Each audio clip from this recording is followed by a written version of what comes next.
إن الحمد لله والصلاة والسلام على رسول الله وعلى آله وأصحابه ومن تبع بهداه أما بعد সম্মানিত ভাই ও বন্ধুগণ, আজকের আলোচনার বিষয়বস্তু হলো নবজাতক শিশুর বাবা মা এবং অভিভাবকদের করণীয়। একটি শিশু যখন দুনিয়াতে আসে তখন তার অভিভাবক হিসাবে বাবা মা, দাদা দাদি, নানা নানি যারা তার অভিভাবক থাকেন তাদের বেশ কিছু করণীয় আছে। এই করণীয়গুলোর বেশিরভাগ আমাদের সমাজে মানুষ জানেই না, খুব কম মানুষই জেনে থাকার কথা। আমরা আজকের আলোচনা ইনশাআল্লাহ 13টি করণীয়র কথা উল্লেখ করব কোরআন এবং সুন্নাহর আলোকে। এই 13টি করণীয়র আমার মনে হয় যে 10টি করণীয় সম্পর্কে আমাদের সমাজের বেশিরভাগ লোক জানেই না, ধারণাই নেই করবে কি। তো বিষয়টি এজন্য খুবই গুরুত্বপূর্ণ। আবার একটি শিশুর জন্মের পরে এমন কিছু কাজ আমরা করি যেগুলো আসলে কোরআন হাদিস আমাদেরকে করতে বলে নাই, বরং কোরআন হাদিসের দৃষ্টিতে কোনোটি নিষিদ্ধ, সেরকম অনেক কাজ আমরা করি। আবার যেগুলো করা দরকার তার অনেক কাজ আমাদের ছুটে যায়। সবাই আমরা অভিভাবক, কেউ হয়তো সন্তানের বাপ, আর না হলে সন্তানের বাপ হব ইনশাআল্লাহ। আর অনেকে তো বাপ হয়ে এখন দাদা হওয়ার উপক্রম, নানা হওয়ার উপক্রম, ঠিক কিনা? তো সন্তানের অভিভাবকত্ব থেকে আমরা কেউই কি নই, খালি না। সবাই কোনো না কোনোভাবে কোনো না কোনো শিশুর অভিভাবকত্ব করছি বা করার স্কোপ বা সুযোগ আমাদের আসবে। অতএব একজন অনাগত শিশু এখনো আসে না দুনিয়াতে, আসবে। তার আসার পর আমাদের করণীয়গুলো কি কি, সুন্নাহ ভিত্তিক আমলগুলো কি কি, সেগুলো জানা থাকা খুবই গুরুত্বপূর্ণ। আল্লাহ তাআলা আমাদের সকলকে জানা এবং আমলের তৌফিক দান করেন। প্রিয় ভাইরা, আমরা বিভিন্ন কোরআন এবং হাদিস ঘেটে মোটামুটি 13টি আমল বের করেছি যে একটি শিশুর জন্মের পর এই 13টি করণীয় একজন অভিভাবকের জন্য, একজন বাবার জন্য, একজন দাদার জন্য, একজন নানার জন্য, একজন মায়ের জন্য এই কাজগুলো করা উচিত। তার ভিতরে সর্বপ্রথম যে কাজটি, সেটি হলো শয়তান থেকে সুরক্ষিত রাখার জন্য শিশুকে একটি আমল। আমরা সবাই জানি বনি আদমের সবচেয়ে বড় শত্রুকে, সবচেয়ে বড় শত্রু শয়তান। যার সঙ্গে আমাদের শত্রুতা শুরু হয়েছে সেই জান্নাত থেকে বের হওয়ার ঘটনাকে কেন্দ্র করে, তখন থেকে সে ঘোষণা দিয়ে আমাদের সঙ্গে শত্রুতা শুরু করছে। শয়তান ঘোষণা দিয়ে শত্রুতা শুরু করেছে। আল্লাহ সুবহানাহু ওয়া তাআলা কোরআনে বিস্তারিত উল্লেখ করেছে। সে আমাদের পথের মোড়ে মোড়ে দাঁড়াবে, আমাদেরকে বিপদগামী করবে, জাহান্নামে নিয়ে ছাড়বে, সে একা যাবে না। এই যে তার চ্যালেঞ্জগুলো যেগুলো কোরআনে উল্লেখিত হয়েছে, সেই চ্যালেঞ্জের কারণে একজন মানুষের সবচেয়ে বড় শত্রু শয়তান, এবং সেই হলো আসল শত্রু, সেই হলো চিরশত্রু। কোনো মানুষের কি হতে পারে না, চিরশত্রু হতে পারে না। মানুষের চিরশত্রু কে হবে? একমাত্র শয়তান। অতএব একজন সচেতন, দায়িত্ববান, সন্তানের হিতাকাঙ্ক্ষী অভিভাবকের প্রথম করণীয় হলো আমার শিশুটি, আমার সন্তানটি, আমার নাতি নাতনি, তারা যেন দুনিয়াতে আসার পরে এই দুনিয়াতে তাদের সবচাইতে বড় শত্রুর শত্রুতা থেকে নিরাপদে থাকতে পারে। এই ব্যবস্থা গ্রহণ করা একজন অভিভাবকের সবচাইতে বড় দায়িত্ব। কথা বুঝে আসছে? তো সেই জন্য নবী সাল্লাল্লাহু আলাইহি ওয়াসাল্লাম আমাদেরকে একটা আমল শিক্ষা দিয়েছেন। এটি হলো সন্তান জন্মের আগে একটা আমল, পরে আরেকটা আমল। এই দুইটাই হলো সুরক্ষার জন্য। আমি বলি টিকা, বিভিন্ন রোগ যাতে না হয় আগে থেকে নিরাপত্তার জন্য টিকা নেওয়ার ব্যবস্থা আছে না? তো এই দুইটা আমলকে আমি বলি টিকার মতো। আগে থেকেই রোগ প্রতিরোধ ব্যবস্থা, শয়তানের আক্রমণ থেকে প্রতিরক্ষার জন্য শিশুর দুটি ব্যবস্থা কোরআন এবং সুন্নাহ আমাদেরকে বাতলে দিয়েছে। একটি শিশু যাতে বড় ধরনের শয়তানের কোনো অ্যাটাক থেকে, আক্রমণ থেকে আল্লাহ তাআলা যেন তাকে হেফাজতে রাখেন, এজন্য আল্লাহর আশ্রয় চেয়ে নেওয়া তার জন্য। একটা হলো সন্তান দুনিয়াতে আসার আগে, আরেকটা হলো সন্তান দুনিয়াতে আসার পরে। দুইটা আমল। সন্তান দুনিয়াতে আসার আগের যে আমলটি, সে আমলটি সম্পর্কে সহিহ বুখারীতে বর্ণিত হয়েছে। আব্দুল্লাহ ইবনে আব্বাস রাদিয়াল্লাহু তাআলা আনহু তিনি বর্ণনা করেছেন যে নবী সাল্লাল্লাহু আলাইহি ওয়াসাল্লাম বলেছেন, লাউ আন্না আহাদাকুম ইযা আতা আহলাহু, তোমাদের কেউ যদি স্ত্রী সহবাসের সময় এই দোয়াটি পড়ে বলে বিসমিল্লাহি আল্লাহুম্মা জান্নিবনাশ শাইতানা ওয়া জান্নিবিশ শাইতানা মা রাযাকতানা। এই দোয়াটি যদি পড়ে তাহলে কি হবে? ফাকুদিয়া বাইনাহুমা ওয়ালাদ, এই মিলনের ফলে যদি কোনো সন্তান আল্লাহ তাআলা তাদেরকে দান করেন তাহলে লাম ইয়াদুররুহু শায়তানুন আবাদা, কখনোই শয়তান ওই শিশুর ক্ষতি করতে পারবে না।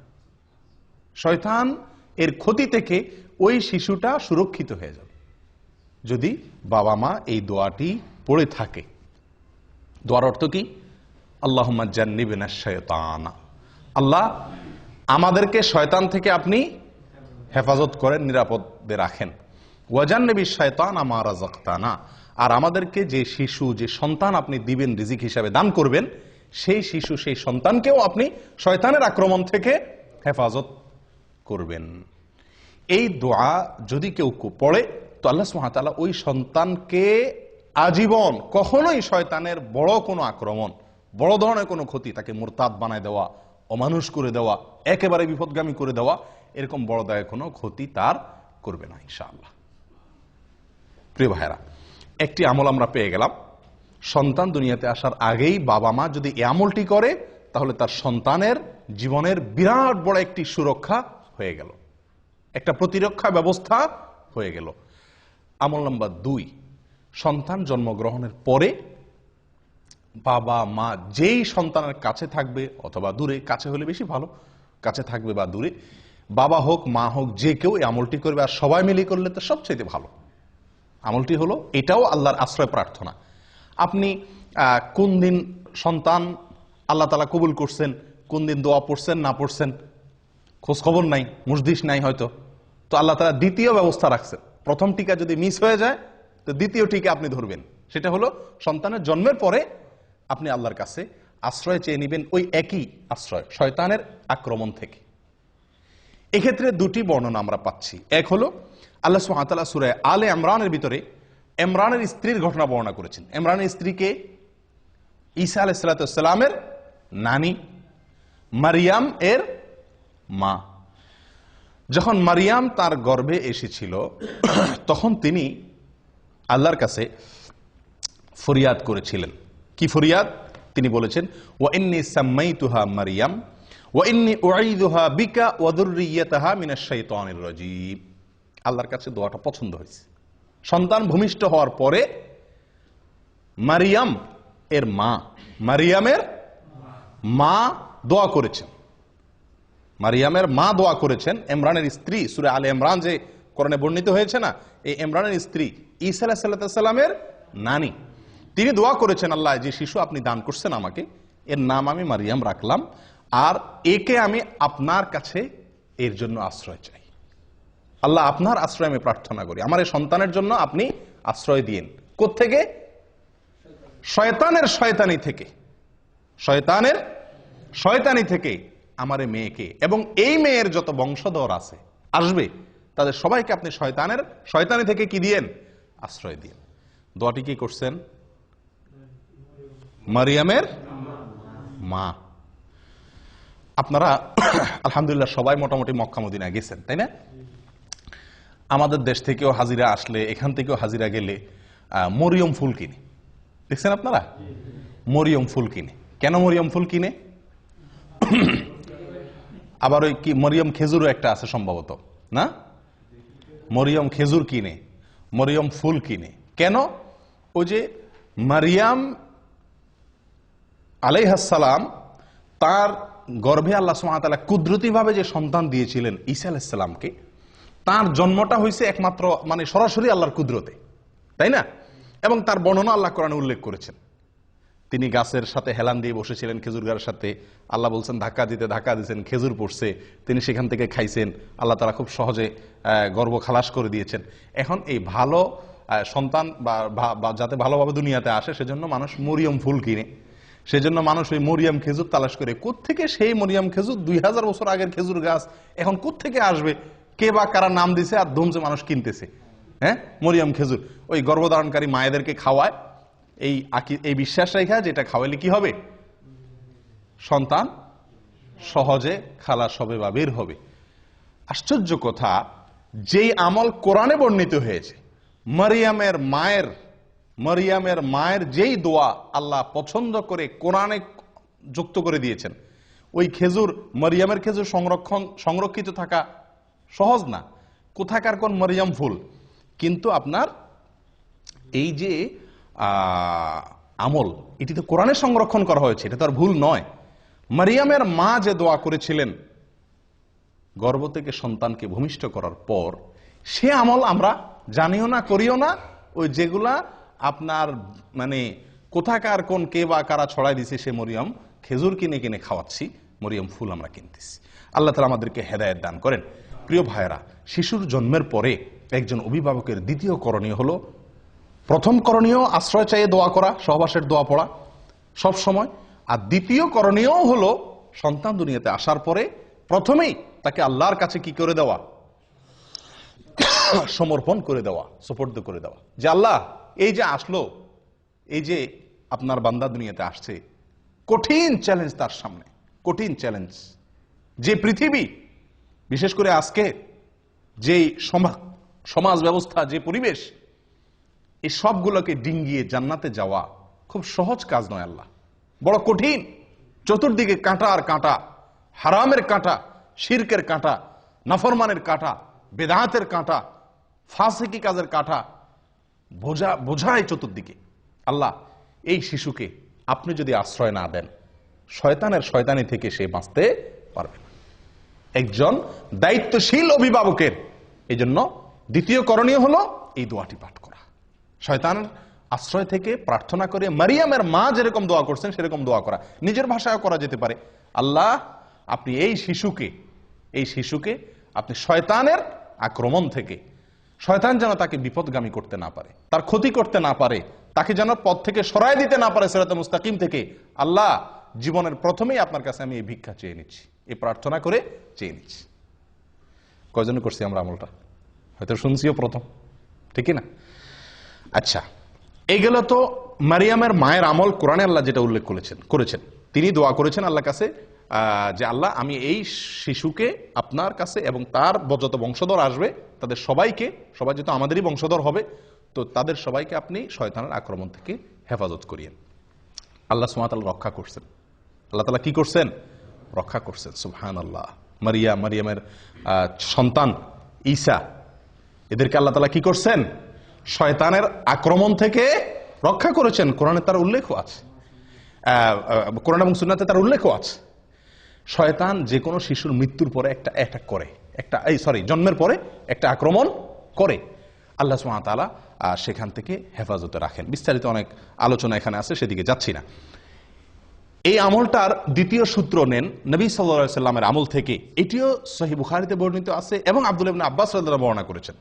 নবী সাল্লাল্লাহু আলাইহি সাল্লাম যখন হাসান এবং হোসেন রাদিয়াল্লাহু তাআলা আনহুমার জন্ম হয়েছিল, তার নাতি হাসান এবং হোসেন রাদিয়াল্লাহু তাআলা আনহুমার জন্ম হয়েছিল, তখন তিনি একটা দোয়া পড়ছেন। কি দোয়া পড়ছেন? জন্মের পরে বলতে একেবারে জন্মের পরপরই করছেন এমনটা হাদিস থেকে পরিষ্কার বোঝা যায় না অবশ্য। তাদের জন্য তিনি আশ্রয় প্রার্থনা করতেন, দোয়া করতেন। বুঝে আসছে কথা? কিরকম দোয়া করতেন? দোয়া করতেন এই, উআইযুকুমা বিকালিমাতিল্লাহি তাম্মাহ মিন কুল্লি শাইতানিন ওয়া হাম্মাহ ওয়া মিন কুল্লি আইনিন লাম্মাহ। উআইযুকুমা বিকালিমাতিল্লাহি তাম্মাহ মিন কুল্লি শাইতানিন ওয়া হাম্মাহ ওয়া মিন কুল্লি আইনিন লাম্মাহ। হুবহু এটা পড়া কোনো জরুরি না, উনি দুইজনের জন্য দোয়া করছেন, এই জন্য ওয়াইযুকুমা বলেছেন। এটা জন্মের পরপরই করতে হবে, এটা জরুরি না। বাকি জন্মের পরে যে কোনো সময় শিশুর জন্য এই দোয়াটি করা অভিভাবকের। দোয়াটির অর্থ হলো এই, আমি হে শিশু তোমাকে আল্লাহর আশ্রয় চাই, অথবা হে আল্লাহ আমি আশ্রয় চাই এই শিশুর জন্য আমি আপনার আশ্রয় চাই দুটি বিষয় থেকে। এক হলো শয়তানের আক্রমণ থেকে, যেটা মারিয়ামের মা দোয়া করছিলেন। আরেকটা নবী সাল্লাল্লাহু আলাইহি ওয়াসাল্লাম যোগ করছেন, সেটা কি? বদনজর থেকে। শিশুদের প্রতি একটু বদনজরটা বেশি লাগে, এটাই বাস্তবতা। তো নবী সাল্লাল্লাহু আলাইহি ওয়াসাল্লাম তার নাতি হাসান হোসেনের জন্য দোয়া চেয়ে নিয়েছিলেন, যেন আল্লাহ তাআলা তাদেরকে শয়তান থেকে কি করেন? হেফাজতে রাখেন এবং বদনজর থেকে হেফাজতে রাখেন। তাহলে আমরা দ্বিতীয় আমল পেয়ে গেলাম তো আলহামদুলিল্লাহ, যে সন্তানের জন্মগ্রহণের পরে সুবিধা মতো আল্লাহর কাছে কি চেয়ে নিব? তার জন্য শয়তান থেকে আশ্রয় চেয়ে নেব ইনশাআল্লাহ। করবেন তো আমলটা? আল্লাহ চান তো? আল্লাহ তাআলা তৌফিক দান করেন। 3 নম্বর আমল হলো ভাই, সন্তান জন্মগ্রহণ করার পর সেই সংবাদ যদি আপনার কাছে আসে, সন্তানের জন্মের সংবাদ, সুসংবাদ যদি আপনি পান, তাহলে সেই সুসংবাদ পাওয়ার পরে সর্বপ্রথম কি কথাটা বলবেন? আমরা কি কথাটা বলি আগে সেটা বলেন। যে কোনো সন্তান জন্মগ্রহণের সংবাদ পাইছেন, আপনার সাদিকের হয়েছে, আপনার নিজের হয়েছে, অথবা আপনার ভাইয়ের হয়েছে, হ্যাঁ, কারোর হয়েছে, প্রথম প্রশ্নটা কি হয়? ছেলে না মেয়ে? ঠিক কিনা? যদি সংবাদদাতা না বলে ছেলে হয়েছে না মেয়ে হয়েছে, যদি বলে যে ভাই আমার তো আল্লাহ একটা সন্তান দিছে, তো প্রথম আমরা প্রশ্ন করি কি, ছেলে না মেয়ে? তো এটা বিরাট একটা আমাদের জন্য সংশোধনী।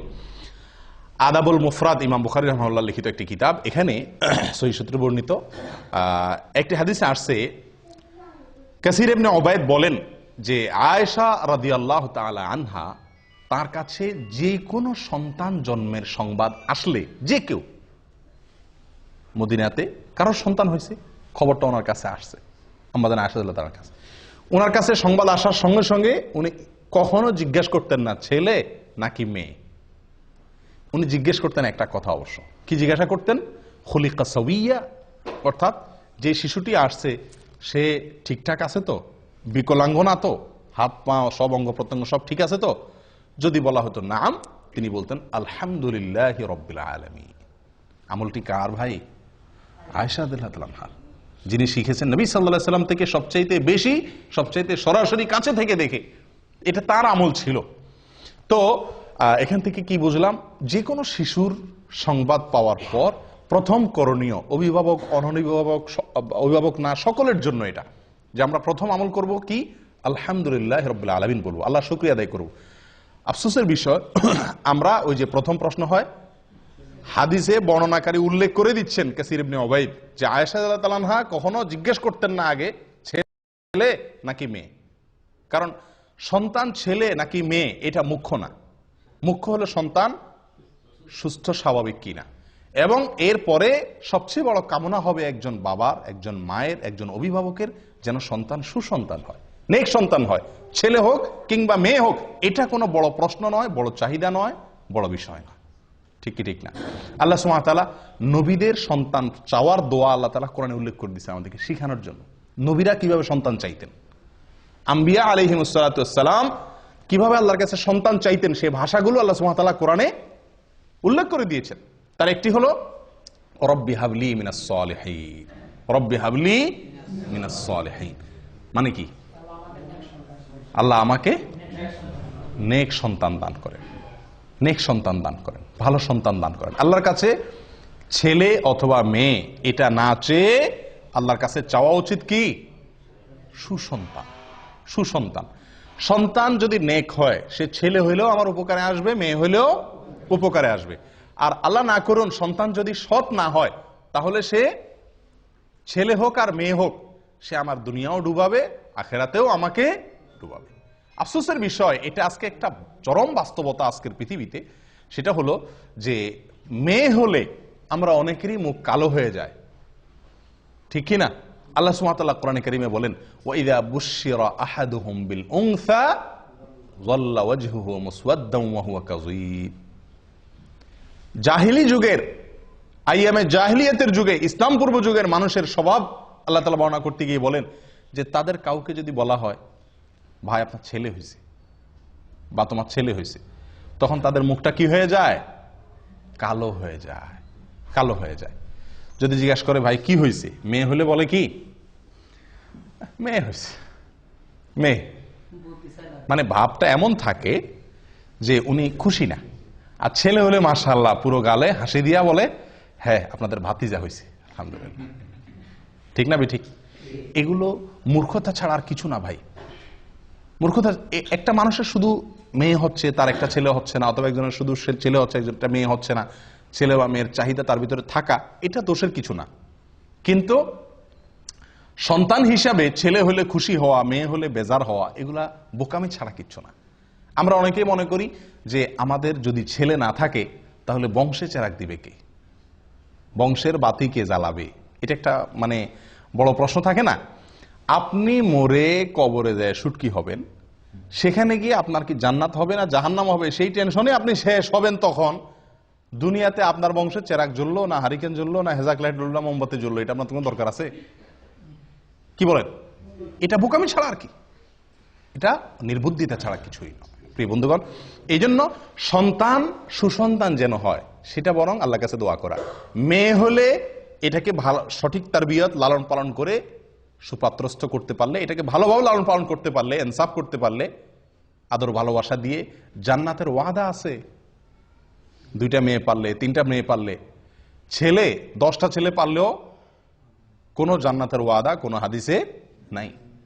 নবী সাল্লাল্লাহু আলাইহি সাল্লাম, আমাদের নবী সাল্লাল্লাহু আলাইহি সাল্লামের 4টা মেয়েকে আল্লাহ তাআলা জীবিত রাখছেন। ছেলে দিছেন যেগুলা সব ছোটবেলায় শেষ নিয়ে গেছেন, বাঁচায় রাখছেন শুধু মেয়েগুলাকে। উনি নিজে মেয়েদের বাপ। এত যাদের কি হয় না, ছেলে হয় না বা ছেলে নাই, শুধু মেয়ে, আপনারা এটা ভাইবা খুশি হন যে নবী সাল্লাল্লাহু আলাইহি সাল্লাম মেয়েদের বাপ ছিল, আপনিও কি মেয়েদের বাপ। কোন কোন সালাফ বলেছেন আল আম্বিয়া আবুল বানাত, বেশিরভাগ নবীদেরকে আল্লাহ তাআলা ছেলের চাইতে মেয়ে বেশি দিয়েছেন। আর অভিজ্ঞতাও বলে এ যুগে ছেলেদের চাইতে মেয়েরা বাবা মারে কষ্ট কম দেয়। ছেলেরা বাপ মার মুখ যত বেশি চুনকালি দেয়, মেয়েরা ততটা দেয় না। মেয়েরা যতটা ভালোবাসে বাবা মাকে, ছেলেদের ভালোবাসা ততটা পাওয়া যায় না। মেয়েরা সব সময় স্বামীর সাথে ঝগড়া করে বাপ মার পক্ষ হয়ে, আর ছেলেরা বাপ মার সাথে ঝগড়া করে বউয়ের পক্ষ হয়ে। ঠিক না ঠিক? এর মানে এই না যে আমি বলতেছি ছেলে খারাপ মেয়েই ভালো সব, বাকি বেশিরভাগ ঘটনা এরকম ঘটে থাকে। অতএব জন্মের পরে প্রথম কথা হবে আল্লাহর কাছে শুকরিয়া আদায় করা। ছেলে হইছে নাকি মেয়ে হইছে এ সমস্ত নিয়ে মুখ কালাকালি করা, এটা এক ধরনের কুফরি, এক ধরনের আল্লাহর নেয়ামতকে কি করা, ডিনাই করা, অস্বীকার করা। এটা উচিত নয়। আল্লাহ তাআলা আমাদেরকে সঠিকটা বোঝার তৌফিক দান করেন।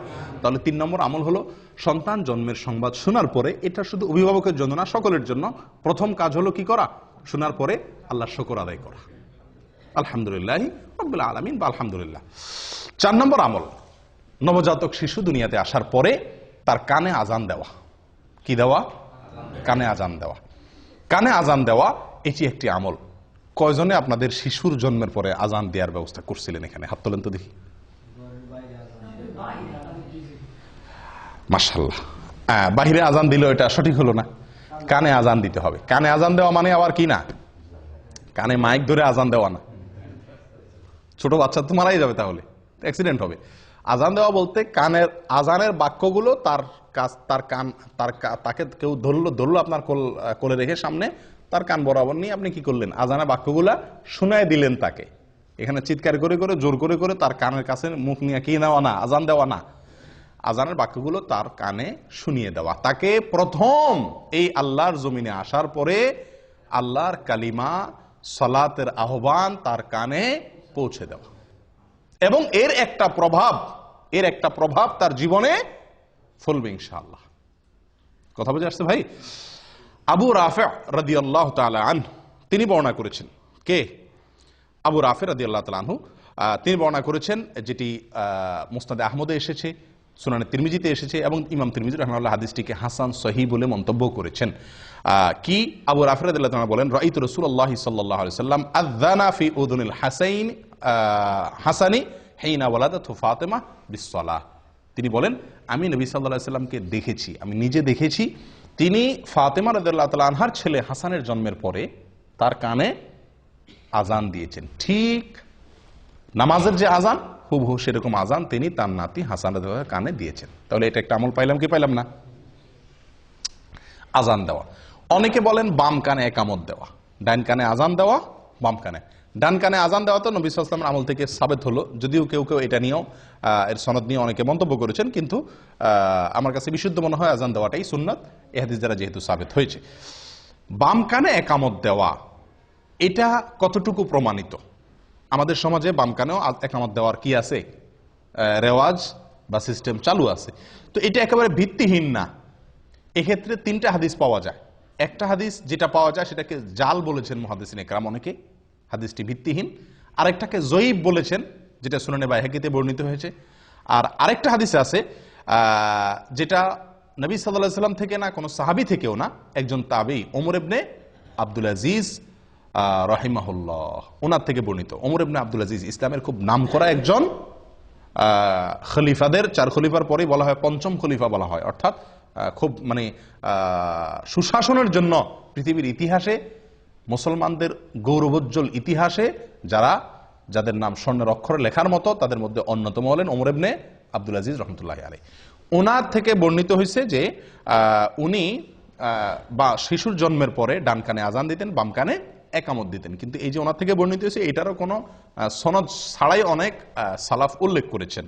যাই হোক, এই বিষয়টা এই জন্য এত বেশি মজবুতির সাথে প্রমাণিত নয়। এটি বগবীতে, তাফসীর বগবীতে আছে এবং অন্যান্য কিতাবে উল্লেখ আছে। তাহলে ডান কানে আজান দেওয়া, কানে আজান দেওয়া, এটা প্রমাণিত হলো। কয় নম্বর আমল গেল? 4 নম্বর আমল গেল। আমল নম্বর 5, পিতা সন্তানের জন্য কল্যাণের দোয়া করা, বরকতের দোয়া করা, বিভিন্ন জিনিস দোয়া করা। সারা জীবন তো দোয়া করবেনই, কিন্তু শিশুর জন্মের পরে শুরুর দিকে আল্লাহর কাছে কি করবেন? তার জন্য কিছু জিনিস চেয়ে নেবেন। খুব গুরুত্বপূর্ণ একটা আমল। এই আমলটি আদাবুল মুফরাদের ভিতরে আসছে, বিশুদ্ধ সূত্রে বর্ণিত। একজন সাহাবী মুআবিয়া ইবনে কুররাহ রাদিয়াল্লাহু তাআলা আনহু, মুআবিয়া ইবনে কুররাহ রাদিয়াল্লাহু তাআলা আনহু, তিনি বলেন, আমার ছেলে ইয়াস এর জন্ম যখন হয়েছিল, তো এলাকার যে সমস্ত সাহাবীরা আছেন, সিনিয়র সাহাবীরা, তারা আমার বাসায় আসছেন, তাদেরকে আমি মেহমানদারি করছি। সন্তান হয়েছে, বাসায় আসছেন আশপাশের পাড়ার লোকজন, সাহাবীরা। তো তারা এসে শিশুর জন্য কি করছেন? অনেক দোয়া করছেন তাদের মতো করে। আছে না যে মানুষ আসলে নবজাতক শিশু, নতুন শিশুর জন্য দোয়া করে, তো ওনারা তার মতো করে, যার মতো করে শিশুর জন্য কি করছেন? আল্লাহ তারা এই করো সে করো, অনেক দোয়া করে দিয়েছেন। তো বাবা হিসাবে মুআবিয়া ইবনে কুররাহ রাদিয়াল্লাহু তাআলা আনহু, তার মনের ভিতরে একটু খুঁতমুতে ভাব রয়ে গেছে যে ওনারা দোয়া করছেন, কিছু জিনিস আল্লাহর কাছে চাইছেন, ঠিক আছে, কিন্তু আমার বিশেষ কিছু চাওয়া আছে ছেলেকে দিয়ে, আমার কিছু টার্গেট আছে, আমার কিছু চাওয়া আছে, কিন্তু সেগুলো ওনারা বলেন নাই। তো তিনি তাদেরকে লক্ষ্য করে বলছেন যে বারাকাল্লাহু লাকুম ফীমা দাআউতুম, আপনারা যে আমার শিশুটার জন্য, ছেলেটার জন্য, ইয়াসের জন্য দোয়া করে দিয়েছেন, এই জন্য আল্লাহ আপনাদের বরকত দান করুক। তবে আমার কিছু দোয়া আছে, আমি এখন একটু বলবো, আপনারা সাথে একটু কি বলেন? আমিন বলেন। তখন তিনি বলেন যে আমি কয়েকটা দোয়া তখন করছি আমার শিশুর জন্য, তার যেন সে দিনদার হয়, মুত্তাকি ফরজগার হয়, তার যেন ব্রেন ভালো হয়, মেধাবী হয়, এরকম কয়েকটা দোয়া করছি। এই দোয়া করার পরে ওনার সাথে আমিন বলছেন। মুআবিয়া ইবনে কুররাহ রাদিয়াল্লাহু তাআলা বলেন যে আমি এই শিশুর বড় হওয়ার পরে, আমাদের ছেলে যখন বড় হয়েছে, তো এর ভিতরে আমি ওই যে দোয়া তার জন্য করছিলাম, আমি লক্ষ্য করে দেখছি তে প্রত্যেকটি দোয়া খেটে গেছে এবং তার জীবনে ফলে গেছে, আমি দেখছি। তাহলে বাবা হিসাবে একজন সাহাবীর আমল পাইলাম যে উনি বাবা হিসাবে সন্তানের জন্য কি করছেন? বিভিন্ন জিনিস আল্লাহর কাছে শুরুতেই চেয়ে নিয়েছেন। কয় নম্বর আমল গেল? 5 নম্বর। আমল নম্বর 6, তাহনিক করা। কি করা ভাই? তাহনিক। তাহনিক করছেন আপনারা কেউ শিশুর জন্য? কজন তাহনিক করছেন বলেন? হয়তো নামই শুনছেন প্রথম, ঠিক না? এটি একটি আমল, এটি একটি আমল এবং সুন্নাত। এটি বিলুপ্ত আমলগুলোর মধ্য থেকে একটি আমল। তাহনিক হলো শিশুর জন্মের পরে তার মুখে প্রথম খাবার হিসাবে মায়ের বুকের শাল দুধ খাবে, ওটা তো ঠিক আছেই। আর এর বাইরে খেজুর চাবায়া মুখের লালাতে হালকা ভেজার পরে তার মুখে একটু দেওয়া, যাতে করে রসটা যায় তার মুখে, সে যাতে চেটে খেতে পারে, বাস এরকম করে। আবার খেজুর কোনো অংশ দিলে তো গলা আটকিবে, ছেলে বাচ্চার জন্য কষ্ট হবে, ক্ষতি হবে, সেটা না। মুখের ভিতরে চাবায়া ওইটাকে ভিজায়া তার মুখে দেওয়া, যাতে করে সে শুধু রসটুকু, সামান্য একটু রস চেটে নিতে পারে, খেতে পারে। এটাকে বলা হয় তাহনিক। আয়েশা রাদিয়াল্লাহু তাআলা আনহা বলেন, সহিহ মুসলিমে বর্ণিত আছে, নবী সাল্লাল্লাহু আলাইহি সাল্লামের যুগে যত শিশুর জন্ম হতো সবাই তার কাছে নিয়ে আসতেন, আনলে তিনি ওই শিশুর জন্য দোয়া করতেন বরকতের, এবং যেদিন হয়তো সেদিনই সাধারণত আপনার, এবং তার জন্য কি করতেন? তাহনিক করে দিতেন। কি করে দিতেন? তাহনিক করে দিতেন। কে? নবী সাল্লাল্লাহু আলাইহি সাল্লাম। তাহলে বোঝা গেল আমলটা নবী সাল্লাল্লাহু আলাইহি সাল্লাম থেকে প্রমাণিত এবং এটা সুন্নাত। এখন একটা কথা হলো, আমাদের যুগে তো কি নাই? নবী সাল্লাল্লাহু আলাইহি সাল্লাম নাই। তাহলে আমাদের শিশুর তাহনিক কে করাবে? খেজুর দিয়ে তার তাহনিকটা কে করাবে? তো এটা নিয়ে অনেক ওলামা একরাম বলেন, আপনার যুগে যে কোনো নেককার, পরহেজগার, মুত্তাকি, ইমাম সাহেব, কোনো আলেম, কোনো ভালো মানুষ তার কাছে নিয়ে যাবেন, তাকে দিয়ে তাহনিক করাবেন। বুঝে আসছে কথা? অন্য অনেক ওলামা একরাম বলেন না, নবী সাল্লাল্লাহু আলাইহি সাল্লাম তাহনিক করেছেন, ওনার পরে কোনো সাহাবীর কাছে আর কেউ নিয়ে গেছেন বলে খুব একটা প্রমাণ হয় না। অতএব অন্য কারোর কাছে নেওয়া জরুরি না। বাপ মা, দাদা দাদি, নানা নানি যারাই থাকবেন আশেপাশে তারাই কি করে দিবেন? তাহনিক করে দিবেন। এটা সুন্নাত। তাহলে এই তাহনিকের যে আমলটা, এই আমলটাও আমাদের সমাজ থেকে একেবারেই প্রায় বিদায় হয়ে গেছে বললে ভুল হবে। এটা তো নাই। একটা হলো আগে থেকে ছিল, এখন নাই। এটা একান্ত আলেম ওলামা ছাড়া খুব কম মানুষই করেন। আলহামদুলিল্লাহ আমার 3 সন্তানের সময় আমি তাহনিক করেছি। তো তাহনিকের আমলটি আমাদের অনেকের জানা নাই। এর ভিতরে অনেক কল্যাণ, তার স্বাস্থ্যগত দিক থেকে এবং অনেক দিক থেকে কল্যাণ নিহিত আছে। সবচেয়ে বড় কল্যাণ হলো নবী সাল্লাল্লাহু আলাইহি সাল্লামের যুগে সাহাবীরা আমলটা করছেন, নবী সাল্লাল্লাহু আলাইহি সাল্লাম আমলটা করছেন, আমরাও সেটা করব, সুন্নতের আমল। মনে থাকবে তো ইনশাআল্লাহ। 7 নম্বর আমল, সন্তানের জন্য একটা সুন্দর নাম চয়েস করা। এই পর্যন্ত যেগুলো বলছি 6টা আমল, এগুলো সবগুলো হলো সন্তান জন্মের পর 7 দিনের আগের কাজ, এগুলা শুরুর দিকের কাজ এগুলা। আর এখন থেকে নিয়ে শেষ পর্যন্ত যে আমলগুলো বলবো, এই আমলগুলো হলো সন্তান জন্মের পরে 7 নম্বর দিনের আমল। এই 7 নম্বর দিনের আমলের ভিতরে 1 নম্বর আমল এবং সিরিয়ালে 7 নম্বর আমল হলো সুন্দর একটা নাম রাখা। কি রাখা ভাই? সুন্দর একটা নাম রাখা। এবং এই সম্পর্কে আবু মুসা আশআরী রাদিয়াল্লাহু তাআলা আনহুর এক হাদিসে বর্ণিত হয়েছে। তিনি বলেন, উলিদ আলী গুলাম, আমার একটা শিশু হয়েছিল, একবার ছেলে হয়েছিল।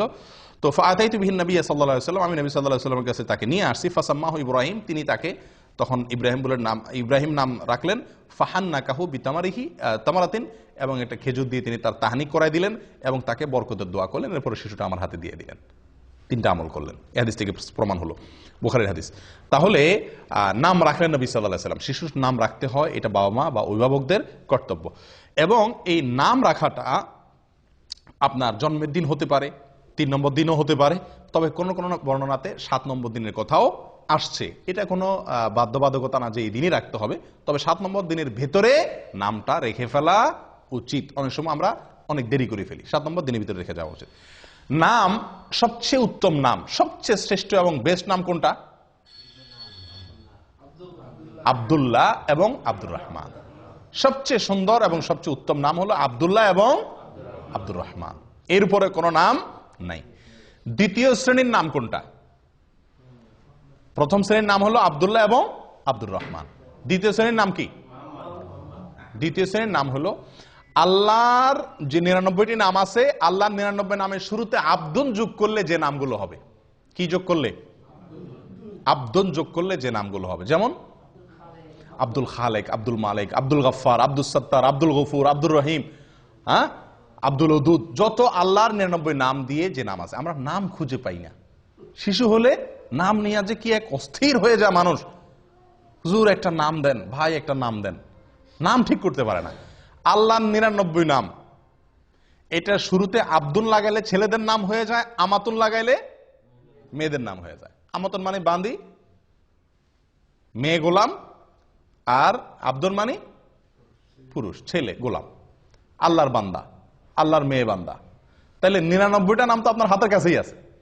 এবং এর ভিতরে বহু নাম আছে যেগুলো আমাদের সমাজে খুব একটা শোনাই যায় না। আমরা নাম রাখার ক্ষেত্রে বেশ কিছু জটিলতা আমাদের দেখা দেয়। এর ভিতরে একটা হলো আনকমন নাম খুঁজি। আব্দুল্লাহ নাম রাখতে বলে যে আব্দুল্লাহ, আব্দুল্লাহ এ তো আমার ভাইয়ের খালাতো শালির জেডাতো ভাইয়ের ছেলের নাম, কোনো মানে আছে? আমার বোনের ছেলের নাম। তো সমস্যা কি আপনার বোনের ছেলের নাম হয়েছে? আপনারা দেখেন এদেশের একটা কালচার আছে, বাপের নামও আব্দুল্লাহ, ছেলের নামও আব্দুল্লাহ, দাদার নামও আব্দুল্লাহ, নাতির নামও আব্দুল্লাহ। কই, তাদের তো কোনো সমস্যা হয় না। আমরা বলি ডাকলে তো সমস্যা, আব্দুল্লাহ বলে 2জন দৌড় দিবে। এই সমস্যাটা জীবনে কয়বার হবে? এই সমস্যাটা জীবনে কয়বার হবে? এগুলা সঠিক না। আসলে আমরা আনকমন নাম খুঁজতে গিয়ে এমন এক আনকমন নামের পিছনে পড়ে যাই যেটা আমাদেরকে সুন্দর নাম থেকে দূরে সরাই দেয়। এই জন্য আপনি আজকে আব্দুল্লাহ, আব্দুর রহমান বা এই সমস্ত সুন্দর সুন্দর ভালো ভালো নাম খুব বেশি এটা রাখার কালচার আস্তে আস্তে উঠে যাচ্ছে। মানুষ লালটু, বল্টু, টল্টু এই সমস্ত নাম রাখে। আল্লাহ হেফাজত করেন। সুন্দর একটা নাম রাখা, এটা সন্তান, নবজাতক সন্তান ভূমিষ্ঠ হওয়ার পরে বাবা মায়ের বা অভিভাবকদের করণীয়র ভিতরে অন্যতম প্রধান একটি করণীয়। মনে থাকবে তো ইনশাআল্লাহ। আমাদের দেশের নামের ভিতরে আরো অনেকগুলো সমস্যা আছে। তার ভিতরে একটা হলো যে একজনের 3টা-4টা করে নাম থাকে। একজনের কয়টা করে নাম থাকে? 3টা-4টা করে নাম থাকে। এবং সবগুলো আলাদা আলাদা নাম। সব নামগুলা কি? আলাদা আলাদা নাম। আমি কি বুঝাতে পারছি? যেমন ওমর ফারুক। আচ্ছা, এটা আরেক সমস্যা, সেখানে আমি আসতেছি। তার আগে একটু বলে নেই যে একজনের 3-4টা নাম লাগে। যেমন মোহাম্মদ আলী, মোহাম্মদ আলী, 2টা নাম কিন্তু এখানে। একটা নবীর নাম, নবী সাল্লাল্লাহু আলাইহি সাল্লামের নাম, আর একটা হলো নবী সাল্লাল্লাহু আলাইহি সাল্লামের চাচাতো ভাইয়ের নাম, জামাইয়ের নাম, ঠিক না? 2 জনের নাম একজনে দখল করছে, ঠিক না? এভাবে আমাদের দেশে যত নাম পাবেন বেশিরভাগ নামগুলো একজনের 3টা-4টা নাম। এটা একটা ভুল কালচার। এটাতে কোনো মানে কোরআন হাদিস অশুদ্ধ হয়ে যাবে, আলোকে অশুদ্ধ হয়ে যাবে, বা এটা কারণে আপনার কোনো গুনাহ হয়ে যাবে এরকম না, কিন্তু এটা মানে সঠিক না। নাম থাকবে কি একটা, নাম থাকবে একটা, সেটা যেটাই হোক। হ্যাঁ, তার সাথে বাবার নাম যুক্ত হতে পারে, তাহলে 2টা হলেও সমস্যা নেই। দাদার নাম যুক্ত হয়ে 3টা হলেও কি নাই, দোষের কিছু নেই। কিন্তু আপনার একারই নাম কি 3টা। এখন তার নাম হলো মোহাম্মদ আলী, তার বাবার নাম হলো আব্দুল গফুর, তাহলে মোহাম্মদ আলী, আব্দুল গফুর, দাদার নাম আরেকটা লোগান, তাহলে 4টা-5টা নাম হয়ে গেল। 3 জনের মিলায় 4-5টা নাম। আর ভাগ্য ভালো, হের বাপের নাম আব্দুল গফুর, হের বাপের নাম যদি হয়তো কি শরবত আলী, তাহলে তার মধ্যে তো আরো 2টা নাম হইতো, ঠিকই না? তো এগুলো মানে এক ধরনের ভুল। নাম যে কোনো একটা নাম রাখা উচিত।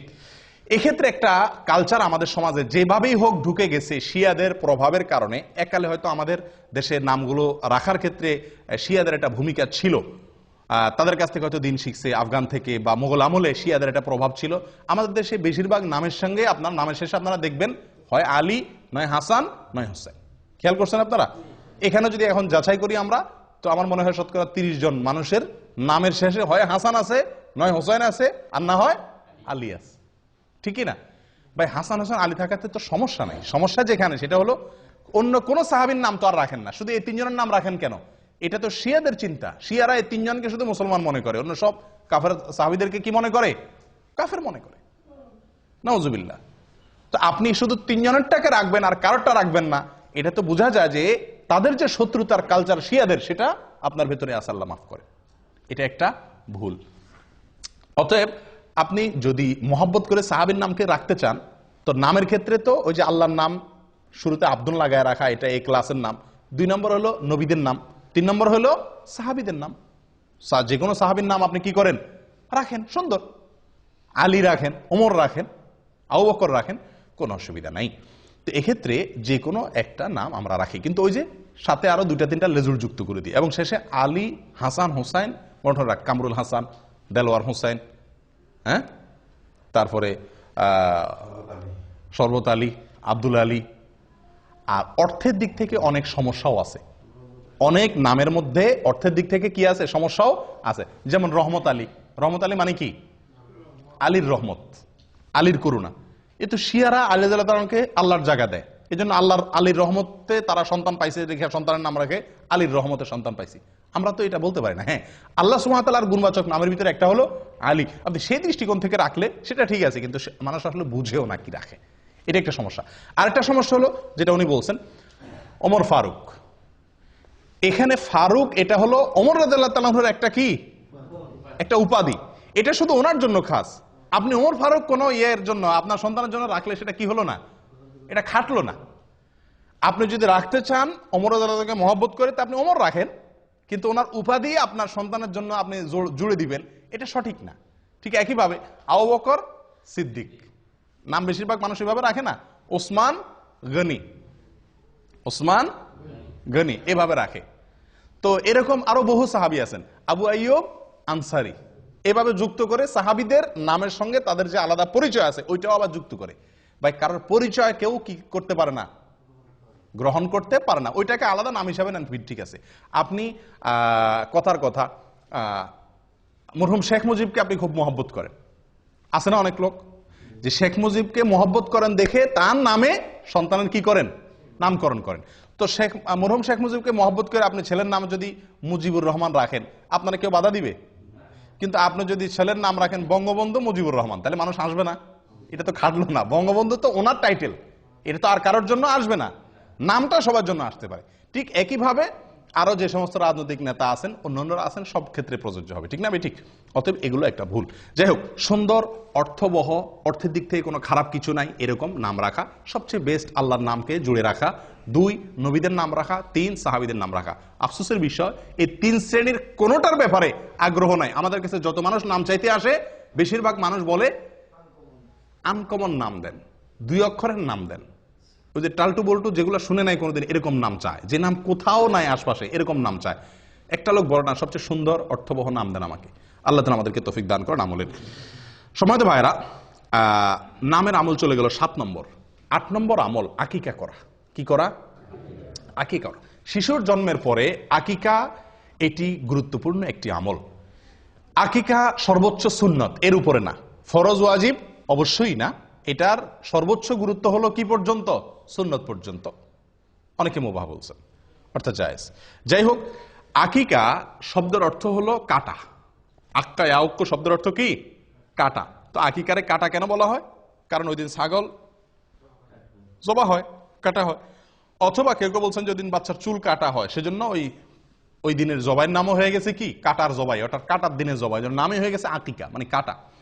আচ্ছা, আকিকা সম্পর্কে নবী সাল্লাল্লাহু আলাইহি সাল্লাম থেকে অনেক হাদিস পাওয়া যায়, বহু হাদিস পাওয়া যায়।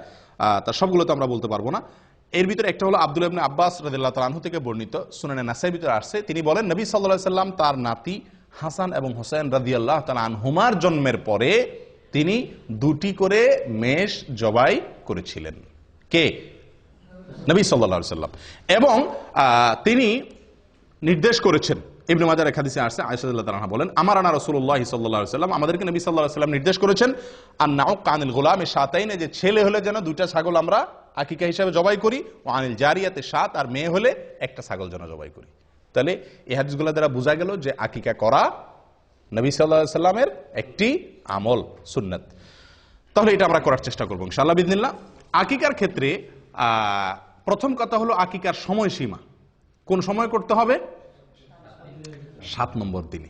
7 নম্বর দিন কোনটা? অনেকে ভুল বুঝেন। সন্তান জন্ম হয়েছে যেদিন, ওই দিনের পরে 7 দিন পরে না। অনেকে জন্ম হওয়ার পরে 7 দিন পরে করে, 7 দিন পরে না, 6 দিন পরে, 7 নম্বর দিনে। আরো সহজ হবে বোঝার জন্য, যেই দিনে সন্তান জন্মগ্রহণ করে, যেই বারে জন্মগ্রহণ করে, পরের সপ্তাহ তার আগের দিন। রবিবারে জন্মগ্রহণ করলো, তাহলে 7 নম্বর দিন কি বারে হবে? শনিবার হবে। সোমবার না, সোমবার তো আরো পরে হবে, শনিবার হবে। রবিবারে হলে রবি, সোম, মঙ্গল, বুধ, বৃহস্পতি, শুক্র, শনি। 7 নম্বর দিন হবে শনিবার। সোমবারে জন্মগ্রহণ করলে আকিকা হবে কি বারে? রবিবারে। শুক্রবারে জন্মগ্রহণ করলে আকিকা হবে বৃহস্পতিবারে। এ হলো আকিকার সময়, 7 নম্বর দিন। তবে বুরাইদা রাদিয়াল্লাহু তাআলা আনহু থেকে বর্ণিত এক হাদিসে আসছে, যেটি বাইহাকিতে বিশুদ্ধ শুদ্ধ বর্ণিত হয়েছে, যে নবী সাল্লাল্লাহু আলাইহি সাল্লাম বলেছেন, আল আকিকাতু তুযবাহু লি-7 আও লি-14 আও লি-21। আকিকার পশু জবাই করতে হবে 7 নম্বর দিনে, অথবা অপশন আছে, দ্বিতীয় সুযোগ আছে, সেটা হলো 14 নম্বর দিনে, অথবা 3 নম্বর সুযোগ আছে 21 নম্বর দিনে। এই তিনটাই এই হাদিস দ্বারা বোঝা গেল সুন্নাত। তবে 1 নম্বরের সুন্নাত হলো, ফার্স্ট ক্লাসের সুন্নাত হলো 7 নম্বর দিনে করতে পারলে উত্তম, আর না হলে 14 বা 21 নম্বর দিনের আরো 2টা স্টেশন আছে, সেগুলো ধরতে পারেন। কিন্তু যদি এই 3 দিনের কোনো দিন আপনি করতে না পারেন, তাহলে সুযোগ আছে পরবর্তীতে যে কোনো সময় করার, কিন্তু এই 3 দিনে বা বিশেষ করে 7 নম্বর দিনে করা উত্তম। এখন একটা প্রশ্ন আসে, মেয়েদের জন্য আকিকার পশু জবাই করতে হবে 1টা, ছেলেদের জন্য হলো 2টা। কেন? এটা কিছুটা বৈষম্য মনে হয় না? বিশেষ করে আজকের নারীবাদীর যে জোয়ার চলতেছে, নারীবাদের জোয়ারে তো এটা বড় প্রশ্ন। ছেলে হয়েছে দেখে কি খুশি দেখে ইসলাম 2টা করতে বলছে, মেয়েদের বেলা 1টা কেন? হ্যাঁ, একজন মুসলিমের সবচেয়ে বড় উত্তর হলো এই ক্ষেত্রে, আমরা নবী সাল্লাল্লাহু আলাইহি সাল্লাম এর অনুসরণ করার জন্য আল্লাহ নির্দেশ করেছেন, উনি বলেছেন, সেটা আমান্না সাল্লাম না, আমরা মেনে নিয়েছি। যুক্তি খুঁজে আমল করা, এটার নাম কি নয়? ইসলাম নয়। যারা যুক্তি ছাড়া আমল করে না, বিশ্বাস করে না, তারা মুসলিম না। তারা কি না? যুক্তি ছাড়া বুঝে না। তার আগে যুক্তি দিতে হবে তারে, প্রত্যেকটা কাজ তারপরে সেই করবে। তাহলে এটারে কি বলে না? ইসলাম গ্রহণ বলে না। পৃথিবীতে যখন মানুষ জাহান্নামে যাবে, তখন সবাই ইমানদার হয়ে যাবে। জাহান্নামে যাওয়ার আগে কি হয়ে যাবে? ইমানদার হয়ে। একটা মজার কথা আছে, রসিকতা করে, ধাঁধা আর কি, যে কোন বেঈমান জাহান্নামে যাবে না, কোন বেঈমান জাহান্নামে যাবে না। মানে কি? কোন কাফের কি যাবে না জাহান্নামে? একটি কাফেরও জাহান্নামে যাবে না। মানে কি? কাফের জাহান্নামে যাবে না মানে? তাহলে কে যাবে জাহান্নামে? জান্নাতে ইমানদার জাহান্নামে যাবে। যখন সে জাহান্নামে যাবে তখন আর কেউ কাফের থাকবে না। থাকবে? সে তো জাহান্নাম দেখার পরে সবকিছু বিশ্বাস করবে না? এই দেখার পরে বুঝার পরে এখন সে বিশ্বাস করলে এটার মূল্য আর নাই। তো এর মানে হলো যে কাফের জাহান্নামে যাবে না। জাহান্নামে যখন যাবে তখন ঈমান আসবে, কিন্তু সেই ঈমানের ভ্যালিডিটি আল্লাহ সুবহানাহু ওয়া তাআলার কাছে আর নাই বা থাকবে না। যাই হোক, তাহলে যেটা বলছিলাম, আকিকার ক্ষেত্রে কেন মেয়েদের ক্ষেত্রে একটা, ওই যে নবী সাল্লাল্লাহু আলাইহি ওয়াসাল্লাম বলছেন সেজন্য, আমার কোনো যুক্তি আর প্রয়োজন নাই। কিন্তু এর বাইরে বহু যুক্তি আছে। দেখুন, ইহুদিরা মদিনাতে, ইহুদিদের বসবাস ছিল, তাদের প্রভাব ছিল মদিনার সমাজে। ইহুদিরা মেয়ে হলে কোনো আকিকাই করতো না। আকিকা এটা আগে থেকে চালু ছিল। তারা ছেলে হলে আকিকা করতো, মেয়ে হলে কোনো আকিকা করতো না। কারণ মেয়ে হলে তো সবাই কি এমনি তাদের মেজাজ গরম, জবাই জীবন্ত কবর দিতে পারলে বাঁচে, আবার আকিকা। মেয়ে হলে, যাই হোক, এটা মুশরিকদের ভিতরে বেশি ছিল যদিও, কিন্তু ইহুদিরা মেয়ে হলে আকিকা দিত না। নবী সাল্লাল্লাহু আলাইহি ওয়াসাল্লাম একটা দিতে বলেছেন। এর অনেক কারণ আছে, যৌক্তিক কারণ আছে। সবচেয়ে বড় কারণ হলো নবী সাল্লাল্লাহু আলাইহি ওয়াসাল্লামের নির্দেশ। বাস, অনেক উলামা ইকরাম এর একটা কারণ উল্লেখ করেন যে আকিকার ব্যাপারে এক হাদিসে আসছে, আল আকিকাতু আল গুলামু মুরতাহানুন বিআকিকাতিহি, যে কোনো শিশুর জন্মের পরে তার আকিকার বিনিময়ে সে বন্ধক থাকে আল্লাহর কাছে। বন্ধক থাকে। বন্ধক বুঝেন আপনারা? কোন জিনিস কারোর কাছে বন্ধক রাখার মানে কি? টাকা দিয়ে সেই জিনিসটা আমি কি করতে পারবো? ছাড়াতে পারবো। না ছাড়াইলে ততক্ষণ পর্যন্ত ওইটা আমার হবে না। সন্তান বন্ধক থাকে জন্মের পরে, আকিকা দিলে বন্ধক ছুটে। মানে কি? কি বন্ধক থাকে? এর ব্যাখ্যা কি? এর ব্যাখ্যা সম্পর্কে অনেক কথাই আছে, মুহাদ্দিসিন ইকরাম বলেছেন। হাদিসে স্পষ্ট কিছু বলা হয় না। কেউ কেউ বলেছেন এর মানে হলো এই শিশু কিয়ামতের দিন তার বাবার জন্য সুপারিশ করবে না যদি বাপে আকিকা না করে। আকিকা করলো, বন্ধক ছুটে গেছে, এবার সুপারিশ করবে। কেউ কেউ বলেছেন এর মানে হলো আল্লাহ তাআলা একে শয়তান থেকে সুরক্ষিত করা, দুনিয়াতে বিপদ আপদ থেকে রক্ষা করা, এই জিনিসগুলো মানে লক থাকে। আকিকা করলো, লক খুলে গেল। কথা বুঝে আসছে? তো ছেলেদের জীবনে নিরাপত্তার ঝুঁকি সবচাইতে বেশি মেয়েদের তুলনাতে, এবং ডাক্তাররা বলেন যে পুরুষদের শরীরে রোগ প্রতিরোধ ক্ষমতা মেয়েদের তুলনাতে কম থাকে, আর মেয়েদের শরীরে রোগ প্রতিরোধ ক্ষমতা একটু বেশি থাকে। আল্লাহ সৃষ্টি করছেন এভাবে। এই জন্য ডোজ, আকিকা যদি আমি ডোজ হিসাবে নেই তার নিরাপত্তার জন্য, তার সুস্থতার জন্য, তাহলে এক্ষেত্রে ছেলের জন্য ডবল ডোজ, কারণ তার শরীরের ভিতর রোগ প্রতিরোধ ক্ষমতা কম। আর মেয়ের জন্য সিঙ্গেল ডোজ, কারণ তার শরীরে রোগ প্রতিরোধ ক্ষমতা বেশি। শুধু তাই নয়, মেয়ে এবং ছেলে এদের উভয়ের মধ্যে আমরা যদি দেখি জীবনের রিস্ক কার বেশি? ছেলেদের বেশি। রাস্তায় যাইতে হয়, গাড়িতে যাইতে হয়, অ্যাক্সিডেন্টের সম্ভাবনা থাকে, বিপদ আপদের সম্ভাবনা মেয়েদের থেকে ছেলেদের মধ্যে বেশি থাকে। অ্যাক্সিডেন্টে, একটা অ্যাক্সিডেন্টে যদি 10টা মানুষ মারা যায়, বেশিরভাগ ছেলেই মারা যায়, তাই না? তো তাদের জন্য নিরাপত্তা রক্ষার এই টিকা বা ডোজ ডবল আল্লাহ তাআলা রাখছে। এটা একটা যুক্তি, কিন্তু এটা সঠিক হওয়া কোনো জরুরি না। এরকম অনেক যুক্তি দেওয়া যেতে পারে। সবচেয়ে বড় যুক্তি হলো আল্লাহ এবং তার রাসূলের নির্দেশ। ব্যাস, মেয়ে হলে একটা, ছেলে হলে দুইটা। তবে এক হাদিসে আসছে ছেলেদের জন্য দুইটা যে ছাগল আপনি জবাই করবেন, সে দুইটা কি হইতে হবে? সমান সমান হওয়া উচিত। না হলে হয়ে যাবে, কিন্তু উচিত হলো সমান সমান হওয়া, কাছাকাছি হওয়া। মানে দেখতে একেবারে একটা আসমান আর জমিন যেন তফাৎ না হয়ে যায়। আমরা অনেকেই একটা গরু দেই, একটা ছাগল দেই, তাই না? তারা এই হাদিসের খেলাফ আমল হয়ে যায়। আপনি মনে করেন যে বিশাল বড় গরু দিলাম, সওয়াবটা বেশি হয়ে গেলেন, নামটা বেশি পাইছেন, গোশত বেশি পাইছেন, মানুষ বেশি খাওয়াইছেন, বাহবা বেশি পাইছেন, ঠিক আছে, কিন্তু সুন্নতের উপরে আমল আপনার হলো না। কারণ হাদিসে একেবারে সুস্পষ্টভাবে বলা আছে যে আকিকার পশু যেন কি হয়?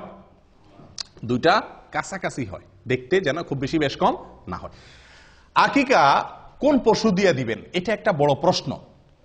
এবং কোরবানির সাথে আকিকা মিশানো, এটা আরেকটা বড় প্রশ্ন। দেখুন ভাই, কোরবানির সাথে আকিকা মিলায়া একসাথে দেওয়া যাবে কিনা, একই গরুতে কোরবানি আকিকা মিক্স করে দেওয়া যাবে কিনা, আমাদের দেশের অনেক উলামা ইকরাম বা বেশিরভাগ উলামা ইকরাম যাবে বলেন। অথচ হানাফি মাযহাবের একজন প্রসিদ্ধ আলেম, পাকিস্তানের মুফতি রশিদ আহমদ রাহিমাহুল্লাহ, উনি আহসান ফতোয়া, একটা বিরাট বড় ফতোয়ার কিতাব লিখেছেন। এই ফতোয়ার কিতাবে এবং অন্যান্য জায়গাতে তিনি এটার খুব ঘোরতর বিরোধিতা করেছেন, যেটা জায়েজ নাই। খোদ হানাফি মাযহাবের উলামা ইকরামেরই, আমাদের হানাফি মাযহাবের উলামা অনেকে বিরোধিতা করেন, এবং এটাকে মোটের উপরে আমরা অ্যানালাইসিস করলে দেখি এই কাজটি সতর্কতামূলক হলো। নবী সাল্লাল্লাহু আলাইহি ওয়াসাল্লাম যেভাবে করছেন ডাইরেক্ট সেভাবে করতে পারা। সেটা কি? ছাগল দেওয়া। ছাগল দেওয়া, কোরবানির গরুর ভিতরে কি না আকিকা মিক্স না করা। কোনো কোনো দিক থেকে কোরবানির সাথে আকিকার মিল থাকলেও অনেক দিক থেকেই মিল নাই।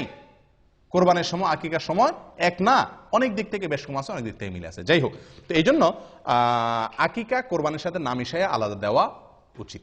এটা একটা বিষয় গেল। আরেকটা বিষয় হলো যে এক গরুতে কোরবানি দিলে আপনি কয়জনের পক্ষ থেকে চলে? 7 জনের, কিন্তু আকিকা দিলে এক, ছেলে হলে একটা। কিন্তু সেক্ষেত্রেও ওই যে দুইটা পাশাপাশি রাসূল ইসলাম কাছাকাছি বয়সে বলতে বলছেন, তাহলে সেক্ষেত্রে 2 গরু তো আকিকা মানুষ দেয় না, হয় একটা দেয় গরু, ওইটা দিয়ে 2 ছেলে হলে এক গরুতে সেরে ফেলে, অথবা এক গরুর সাথে বড় একটা ছাগল দেয়। অনেকে তো গরুতে অংশ দেয়, তো এই অংশ দেওয়া না দেওয়া উচিত, ডাইরেক্ট গরু বা ছাগল দেওয়া উচিত। দেখুন ভাই, আকিকার 3টা শ্রেণী আমি বলি। এক হলো আপনি গরুতে 2 নাম দিলেন, এটা হাদিসের থেকে অনেক দূরে হয়ে যায়। এটা সম্পূর্ণ যুক্তি নির্ভর হয়, দলিলের সরাসরি দলিলের সাথে মিলে না। নাম্বার 2, 2টা ছাগল দেওয়া বা 2টা ভেড়া দেওয়া সরাসরি, এটা নবী সাল্লাল্লাহু আলাইহি ওয়াসাল্লামের আমলের সাথে মিলে, এটা হলো এ ক্লাসের। আরেকটা হলো যে একটা গরু দিলেন, একটা ছাগল দিলেন, এটা কোন রকমের চলে, বুঝে আসছে কথা? কিন্তু সবচেয়ে উত্তম হলো 2টা ছাগল দেওয়া। আকিকা যদি কেউ দিতে না পারে, সমস্যা আছে? কোনো বিশেষ কোনো অসুবিধা নাই, হারাম না, কারণ এটা ফরজও নয়, ওয়াজিবও নয়। কিন্তু বিনা কারণে আকিকা কি করা উচিত না? ছাড়া উচিত না। আমাদের সমাজে অনেক লোক আকিকা দেয় না, অথবা বাপ হইছেন, ছেলের বাপ হইছেন, একটা ছাগল বলে যে একটা ছাগলের টাকা আছে আমার কাছে, সমস্যা আছে? সমস্যা নেই, আপনার যদি সামর্থ্য না থাকলে একটা দিবেন। কিন্তু আমাদের দেশে মানুষের জন্য আমি বলি যে একটা দিলে চলবে না ছেলের বাপ হইলে। কেন? কারণ ছেলের বাপে যদি বলে যে আমার সামর্থ্য নাই, আমার তার সাথে কথা আছে। কেমনে সামর্থ্য নাই আপনার? আপনার সামর্থ্য নাই কেমনে আমার বুঝাই দেন। একজন বাপ সন্তান জন্মের পরে কমের পক্ষে 10 কেজি মিষ্টি কিনা লাগে আমাদের দেশে, লাগে কি লাগে না? হাসপাতালের ডাক্তার, আয়া, দারোয়ান, বাড়ি, শ্বশুর বাড়ি, বন্ধু বান্ধব, আশপাশের প্রতিবেশী দিতে দিতে মিনিমাম 10 কেজি লাগে, আপনার মিষ্টি লাগে। ঢাকা শহরে যদি আপনি মিষ্টি কিনতে যান 400 টাকা মিষ্টির কেজি। 10 কেজি মিষ্টির দাম কত হয়? 4000 টাকা। 4000 টাকা মোটামুটি একটা ছাগল পাওয়া যাবে কি যাবে না? তো আপনি যদি বলেন যে একটা ছাগলের টাকা আছে আমার কাছে, আমি বলবো আরেকটা ছাগলের টাকা আমি বাইর করে দিচ্ছি। আপনার মিষ্টি খাওয়াইতে বলছে কি? এটা আরেক ভুল। সন্তান জন্মগ্রহণ করার পরে আমরাও ভুল করি, যারা খাওয়াইয়া পাঠি তারাও ভুল করি, আর যে খাওয়ায় সেও ভুল করে। আমরা সন্তান হইলে বা কিছু হইলে বলি কি ভাই মিষ্টি খাওয়ান। আশ্চর্য, শরীয়ত আপনারা বলছে গোশত খাওয়ার অধিকার দিচ্ছে, আপনি গোশত না চাইবেন, আপনি চাইবেন লাহাম, আপনি চান মিষ্টি। এটা বোকামি না? আর যে খাওয়ায় সেও ভুল করে, কারণ সে মিষ্টি খাওয়ালে তো আর আকিকা মাফ নাই। এদিকে মিষ্টি কিনে আবার এদিকে আকিকা কিনে, ডবল খরচ না?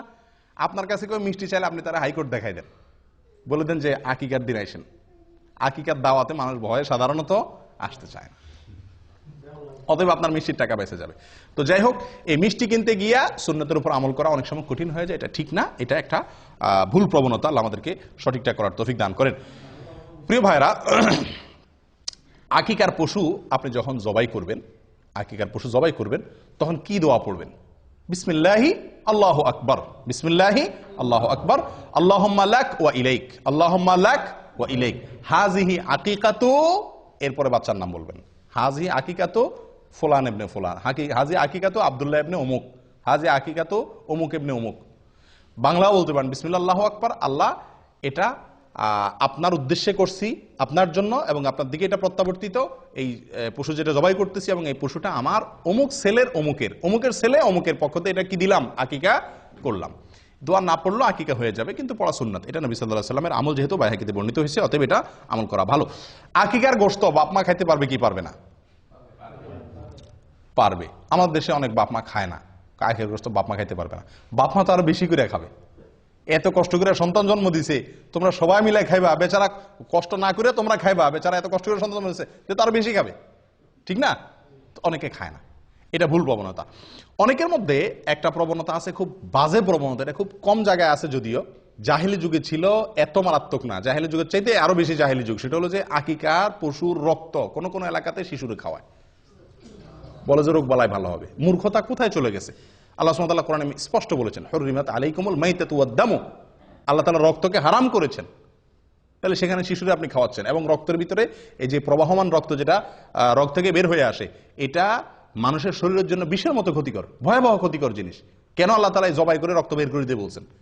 ডাক্তাররা বলেন, চিকিৎসা বিজ্ঞানীরা বলেন, কারণ কোনো পশু যদি জবাই করা ছাড়া এমনি মাইরা খান আপনি, এই রক্ত এগুলা তো বের হলো না। এই গোশত স্বাস্থ্যের জন্য ভয়াবহ রকমের ক্ষতি করে। এই জন্য তো জবাই নির্দেশ করছে শরীয়ত, যাতে রক্তগুলো বের হয়ে যায়। আর সে রক্ত নিয়ে কারা খাওয়াচ্ছে? শিশুরে খাওয়াচ্ছে। আমি কোরবানির সময় বহু দেখছি যে কোরবানি জবাই করার সময় ওই কাপ নিয়ে এসে ধরে রাখে, রক্ত ধরে নেয়, এবার শিশুরে খাওয়ায়। এই মূর্খতা আমি নিজের চোখে দেখেছি বহুত। আল্লাহ তাআলা আমাদেরকে হেদায়েত দান করেন। জবাই 7 নম্বর দিনে করা সুন্নাত। অনুষ্ঠান বা গোশত খাওয়া আপনি অন্য কোনো দিন করতে পারেন। দেখা যাচ্ছে যে শুক্রবার ছাড়া অনুষ্ঠান করা হয় না, তো অনুষ্ঠানটা আপনি অন্যদিন করেন, কিন্তু জবাইটা কোন দিন করতে হবে? 7 নম্বর দিনে করতে হবে। আকিকার এক জায়গাতে আপনি প্রবাসে আছেন, দেশে বাচ্চা হয়েছে, তো এখানে আপনি কি দিতে পারেন? আকিকা দিতে পারবেন। আবার বাচ্চা হাসপাতালে আছে, 7 নম্বর দিন এসে গেছে, আকিকা আপনি বাসায় দিতে পারেন। বাচ্চা নানা বাড়ি আছে, আকিকা দাদার বাড়ি দিতে পারেন, কোনো অসুবিধা নাই। বাচ্চা কোথাও আছে এটা দেখার দরকার নাই, যে কোনো জায়গায় দিলেই হলো। 2টা ছাগল দিবেন, ছেলে হয়েছে, দেশে একটা দিলেন, এখানে আরেকটা দিলেন, অসুবিধা নেই, চলবে। আমাদের খাওয়ার ব্যবস্থা রাখলেন, শুধু দেশেই সব খাওয়াইলেন না। আকিকার অনুষ্ঠান শেষ, আকিকার ঘরে শেষ কথা, আকিকার অনুষ্ঠান। কি অনুষ্ঠান রে ভাই? আকিকার অনুষ্ঠান। আকিকার অনুষ্ঠান আমাদের দেশে এটা একটা জুলুমের অনুষ্ঠান হয়ে গেছে। আকিকার অনুষ্ঠান করাতে দোষের কিছু না, কিন্তু আকিকার অনুষ্ঠানে যে চাঁদাবাজি হয় এটা অত্যন্ত নিকৃষ্টতম একটা কাজ। আপনি বলবেন মানুষ খুশি হয়ে দেয়, আমি বলবো না। খুশি হয়ে 100 জন অতিথি থাকলে তার ভিতরে 20 জন হয়তো মন থেকে খুশি হয়ে দিচ্ছে, বা 30 জন দিচ্ছে, বা 50 জন দিচ্ছে। একটি লোকও যদি নাখোশ হয়ে আপনার সিস্টেমের কারণে দিতে বাধ্য হয়, লজ্জায় পড়ে দেয়, তাহলে আপনি তার গুনাহগার। এই উপহারটা আপনার জন্য হারাম হয়ে গেল। নবী সাল্লাল্লাহু আলাইহি ওয়াসাল্লাম বলেছেন, লা ইয়াহিল্লু মালু ইমরিইন মুসলিমিন ইল্লা বিতিবি নাফসিহি। কোন মুসলমানের মাল তার সন্তুষ্ট চিত্তে না হলে, মন থেকে সে খুশি হয়ে না দিলে, বাধ্য হয়ে দিলে, এটা জায়েজ নেই, হারাম। এটা হলো চাঁদা। এটা হলো কি?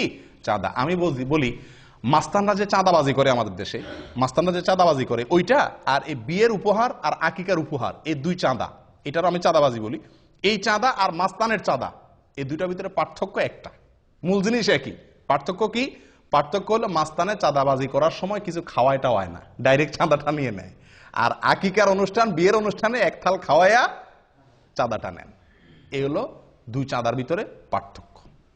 কিন্তু বেশিরভাগ লোক না হইলেও কিছু লোক হইলেও নাখোশ হয়ে যায়। বিশেষ করে এই অনুষ্ঠানগুলোতে একান্ত কাছের বাচ্চার, খুব কাছের লোক, ফুফু ভাই, এরা হয়তো একটা চেইন দিল, একটা আংটি দিল, বা একটা কিছু দিল, নগদ টাকা দিল, অসুবিধা নেই। কিন্তু অন্যান্য অনেক লোক আছে যারা আকিকার অনুষ্ঠানে খালি হাতে যাইতে পারে না। এই দেশে এই কালচারটা নেই। আমাদের মোহাম্মদ আলী গত শুক্রবারে আকিকার এক দাওয়াত পাইছে, তো আমারে বলে শেখ এরাবিয়ানদের দাওয়াত, তো আমারে বলে সে কি নিয়ে যাবো। আমি বললাম যে এখানে তো নেওয়ার সিস্টেম নাই, নিলে তুমি বেকুব হইবা, সবার সামনে শরম পাইতে হবে, কেউ নিবে না, তুমি একলা নিবা। সে আমার কথা শুনে নাই, না শুনে ওই সাবিল থেকে বাচ্চার জন্য গিফট কিনে নিয়ে গেছে। বুদ্ধিমানের কাম করছে, গায়েত রাখছে আগে, নিয়ে আগে বেজ্জত হয় না, যায় দেখে কেউ কিছু আনে নাই, তখন সে একলা নিলে বেকুব হবে না, আর আনে নাই। তো এই দেশে এই সিস্টেমটা নেই। দাওয়াত দিচ্ছেন, খেয়ে চলে যাবে। আপনি দাওয়াত দিয়া টেবিল আর চেয়ার নিয়ে বসা, আমি বলি আকিকা বিয়ের অনুষ্ঠানে যে গেটে টেবিল চেয়ার নিয়ে বসে না, এটা এক তো মাস্তানের চাঁদাবাজির সাথে মিল আছে, আর হলো ভিক্ষুকের ভিক্ষার সাথে মিল আছে। পার্থক্য হলো এতটুকু, ভিক্ষুকে ভাঙা থাল নিয়ে ভিক্ষা করে, আর আপনি টেবিল আর চেয়ার নিয়ে ভিক্ষা করবেন। এই হলো পার্থক্য। ভিক্ষুক ভিক্ষার সময় ভাঙা থাল নিয়ে বসে, আপনি টেবিল আর চেয়ার নিয়ে বসলেন। নিকৃষ্ট একটা কালচার হয়ে গেছে আমাদের দেশে এগুলা, বাধ্য হয়ে মানুষ, এটা সিস্টেম হয়ে গেছে। কেউ যদি বাচ্চাকে খুশি হয়ে কিছু দিতে চায়, ওপেন, আগে পরে কত সময় সে দিতে পারে। এই সময়টাতে আমি গেটে খাতা কলম নিয়ে বসা মানে কি, তুমি না দিয়া ঢুকলে চিহ্নিত হয়ে যাবা, কি দিছো সেটা আবার লেখা হবে। এগুলো একরকম মানুষকে বাধ্যবাধকতায় ফেলে দেওয়া, যেটা উচিত না। আল্লাহ তাআলা মাফ করেন। আকিকার দিনে যে কাজগুলো করা দরকার, বা যে আমলগুলোর কথা আমরা বলছি একজন শিশুর জন্মের পরে, সেগুলো তো আমরা করি না, করি হলো কুকাম। বিশেষ করে ঢাকা শহরে, এখন ঢাকা না, সব জায়গাতেই, ম্যাক্সিমাম জায়গাতেই আকিকার যে অনুষ্ঠান করে, আল্লাহ মাফ করুক, রীতিমতো ক্যালকুলেশন করে তো হিসাব বাইর করে, কত খরচ হবে, কত লোক দাওয়াত দেবো, কি গিফট আসতে পারে, কত টাকা আমাদের প্রফিট থাকতে পারে, হিসাব নিকাশ হয়। এটা তো একটা আছেই। আরেকটা অনাচার যেটা বিয়ের ভিতরে হয়, সেটা হলো ব্যান্ড পার্টি এনে, অথবা লম্বা লম্বা বড় বড় ওই যে আপনার সাউন্ড বক্স আনায়া ধুম দাঁড়াক্কা গান চালায় দেয়। আপনারা লক্ষ্য করছেন এটা? কারণ বাচ্চারা আকিকা মানে সেখানে আশপাশে সবার ঘুম হারাম। এটা কি সুন্নতের উপর আমল হলো না তামাশা হলো? এই বাচ্চার উপরে তো আল্লাহর গজব নাজিল হবে রহমতের জায়গায়, যে বাচ্চার আকিকা উপলক্ষে পুরো এলাকা মানুষের ঘুম হারাম। আমি নিজে গতবার ছুটিতে গেছি দেশে, রাত 12টা 1টা বাজে হঠাৎ করে দেখি ধুমধাড়াকা শুরু হয়ে গেছে। 12টার দিকে গভীর ঘুম ভেঙে গেছে। কি ব্যাপার? বিশাল সাউন্ড দিয়ে গান। আমি নেমে বের হলাম, আমার ওয়াইফ বলে যে যাইও না, এত রাত্রে ঢাকা শহরে মানুষ বাসাতে বাইরে না। কি বলো, এই এলাকায় কোনো মানুষজন বসবাস করে না নাকি? বাইর হয়ে যায়, দেখি যে আকিকার ধুমধাড়াকা গান চলতেছে। বললাম যে ভাই, মাথার বিবেক কোথায় গেছে? এই শিশুটার জন্ম হয়েছে, তার জন্য সবাই দোয়া করবে। এই যে আমার ঘুমটা ভাঙাই দিলেন, আমি কি দোয়া করবো না বদদোয়া করবো? আমার মধ্যে শত শত লোক বদদোয়া করতেছে শিশুর জন্য, আর আপনি ধুমধাড়াক্কা গান লাগাই দিচ্ছেন। মূর্খতা কোথায় গিয়ে ঠেকছে? আপনি বিয়ের অনুষ্ঠানে গান বাজাবেন না, নাচবেন, আরো কিছু করবেন, আপনার বাসায় আপনি করেন। আপনি সাউন্ড বক্স দিয়ে পুরো এলাকা মানুষের কষ্ট দিচ্ছেন। শিশুর কষ্ট হচ্ছে, অসুস্থ লোকের কষ্ট হচ্ছে, ঘুমন্ত মানুষের কষ্ট হচ্ছে, অনেকের ডিউটি আছে সকালে, অনেকের পরীক্ষা আছে সকালে, সারা রাত। এবং বিশেষ করে ঢাকা শহরের এই কালচার একেবারে পুরো ঢাকা শহরে আছে।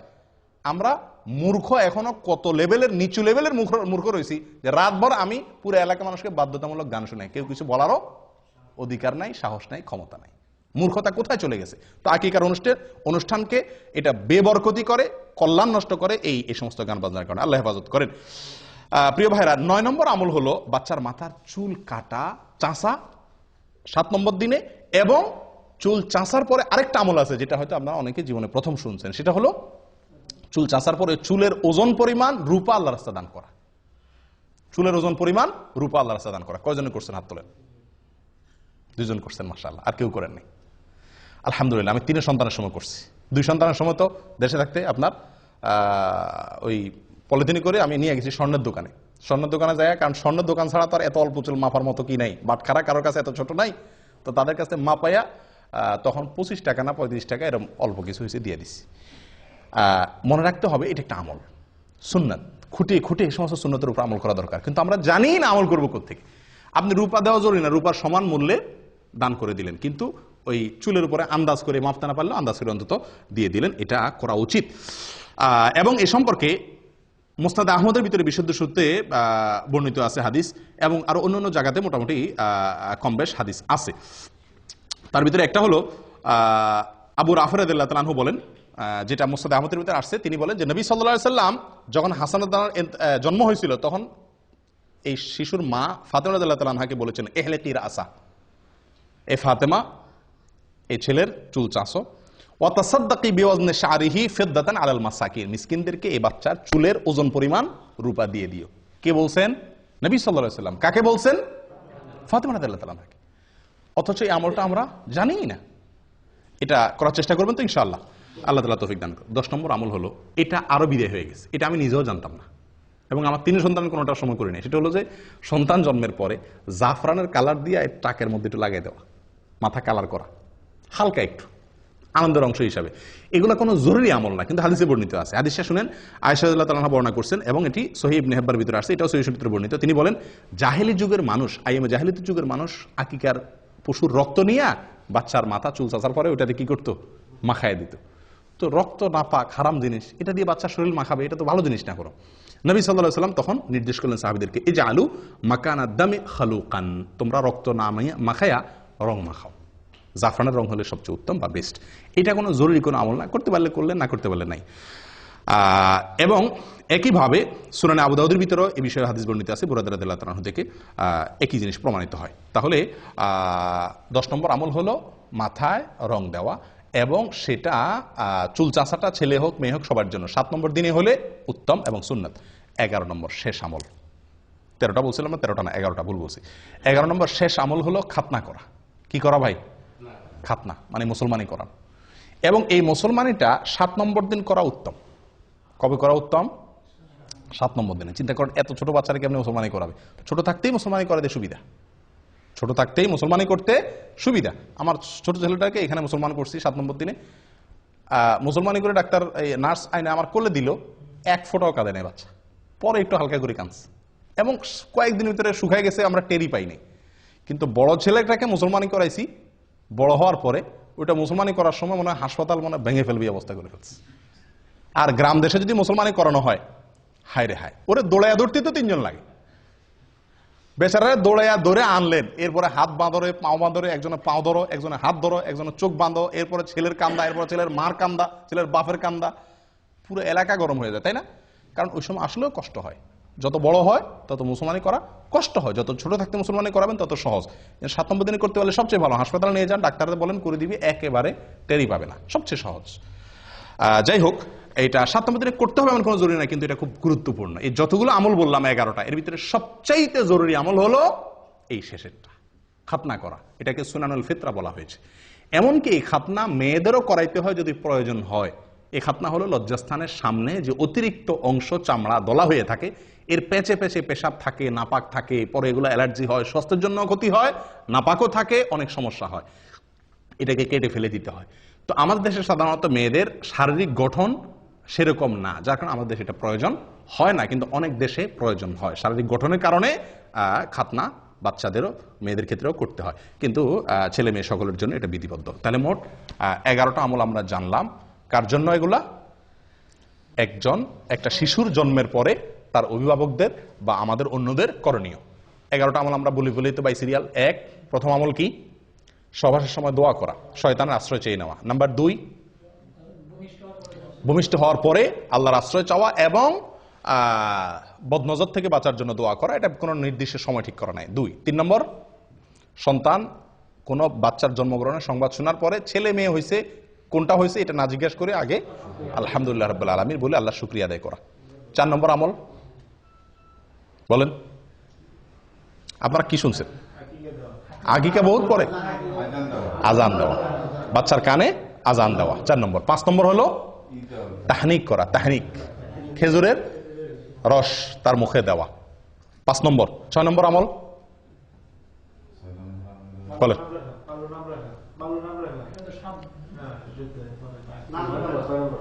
6 নম্বর হলো সুন্দর নাম রাখা। না, নাম রাখার আগে আরেকটা আছে, তাহনিক পর আরেকটা আছে, বলেন। হ্যাঁ, বাবার জন্য দোয়া করা, বাবা শিশুর জন্য কি করা? দোয়া করা, বরকতের কল্যাণে দোয়া করা। কয় নম্বর গেল? 6 নম্বর। 7 নম্বর হলো সুন্দর একটা নাম রাখা, অর্থবহ একটা ভালো নাম রাখা। 8 নম্বর হলো সুন্নত পদ্ধতিতে সঠিকভাবে ভালোভাবে আকিকা করা। আকিকার ক্ষেত্রে একটা মাসালা রয়ে গেছে, বড় হওয়ার পরও কি করা যায়? আকিকা করা যায়। হাসান বসরি রহমতুল্লাহ আলাইহি বলেন, যদি কেউ পুরুষ হয়ে থাকে, তার আকিকা যদি করা হয় না এটা জানতে পারে, সেজন্য আকিকা করে। মুহাম্মদ ইবনে সিরিন রহমতুল্লাহ আরেকজন তাহাবী, উনি বলছেন যে যদি আমার আকিকা করা হয় না আমি জানতাম, তাহলে আমারটা আমি করতাম। নবী সাল্লাল্লাহু আলাইহি সাল্লাম নিজে নবী হওয়ার পরে ওনার আকিকা তিনি করেছেন। অতএব যদি কারোর আকিকা হয় না এটা শিওর জানতে পারে, তাহলে তার নিজের আকিকা সে পরে করতে পারে। তাহলে 8 নম্বর আমল গেল আকিকা। 9 নম্বর চুল চাঁচা এবং চুলের ওজন পরিমাণ রূপা আল্লাহ সাদান করা, তার সমমূল্য। 10 নম্বর আমল হলো জাফরানে কালি দিয়ে মাখানো। 11 নম্বর আমল হলো খাতনা করা। আল্লাহ তাআলা আমাদের সকলকে এই সবগুলোকে আমল করার তৌফিক দান করেন। জাযাকুমুল্লাহ ওয়া আখিরু দাওয়ানা আনিল হামদুলিল্লাহি রাব্বিল আলামিন।